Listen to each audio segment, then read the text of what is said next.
রফিকুল ইসলাম লিখেছেন, আশুরার তাজিয়া মিছিলের শরঈ বিধান কি? এদিকে এদিনে অনেকে খিচুড়ির আয়োজন করে, এটা কি শরীয়ত সম্মত? মুহররমের 10 তারিখে প্রিয় নবী সাল্লাল্লাহু আলাইহি সাল্লামের কলিজার টুকরা দৌহিত্র আমাদের প্রাণাধিক প্রিয় হুসাইন রাদিয়াল্লাহু তাআলা আনহু নির্মমভাবে শাহাদাত বরণ করেছেন জালিমদের হাতে, পাপিষ্ঠদের হাতে। আল্লাহ তাআলা পাপিষ্ঠদের উপযুক্ত প্রাপ্য তাদেরকে বুঝিয়ে দিন। এই ঘটনায় প্রত্যেক ঈমানদারই মর্মাহত, বেদনাহত, প্রত্যেক ঈমানদারের হৃদয়ে রক্তক্ষরণ হওয়ার কথা।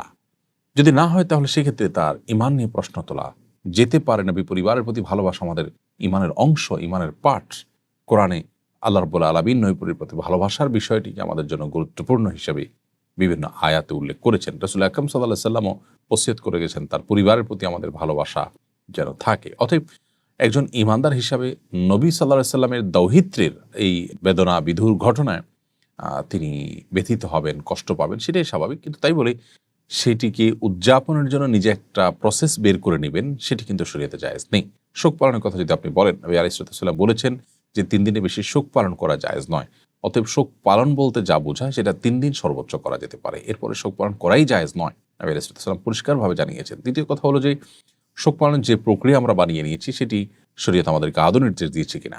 যদি না দিয়ে থাকে তাহলে নবী পরিবারের প্রতি ভালোবাসা এটি ইবাদত, নেকামল।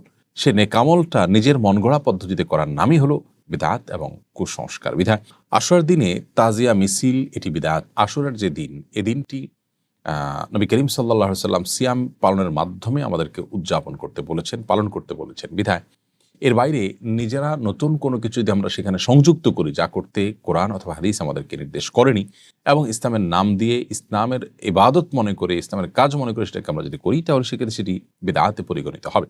এখান থেকে আমাদেরকে বেঁচে থাকতে হবে। এদিনে যারা খিচুড়ির আয়োজন করে থাকেন তাদেরকে আমরা বলতে চাই যে এই দিনটিতে নবী আলাইহিস সালাম তো আসলে সিয়াম পালন করেছেন। যেদিন নবী করিম সাল্লাল্লাহু আলাইহি সাল্লাম সিয়াম পালন করেছেন সেদিন নিজেরা বরং ভুরি ভোজের আয়োজন করা, খিচুড়ির আয়োজন করা, এটি তো নবী আলাইহিস সালামের বিরুদ্ধাচরণ করার নামান্তর। অতএব এগুলোর উপর আমাদেরকে সাবধান থাকতে হবে। আলহামদুলিল্লাহ, বাংলাদেশের লক্ষ লক্ষ মানুষ আশুরার দিনে সিয়াম পালন করে থাকেন, তারা সুন্নাহ আদায় করে থাকেন।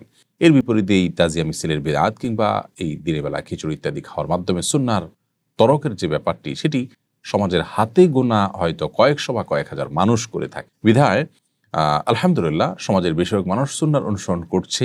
আমাদের মিডিয়া কর্মীদেরকে, মিডিয়ার ভাইদেরকে আমরা বলবো, তারা যেটা জাতির বহুলাংশ বা বেশিরভাগ মানুষ যেটি করছে সেটিকে তারা যেন প্রচার করেন। সামান্য গুটিকতক মানুষের করণীয় বিষয়টা যদি প্রচারযোগ্য হয়, তাহলে সেক্ষেত্রে বিপুল পরিমাণ মানুষ যা করছেন সেটি আরও গুরুত্বের সাথে প্রচার করা উচিত নয় কি? আল্লাহ তাআলা আমাদেরকে বোঝার তৌফিক দান করুন।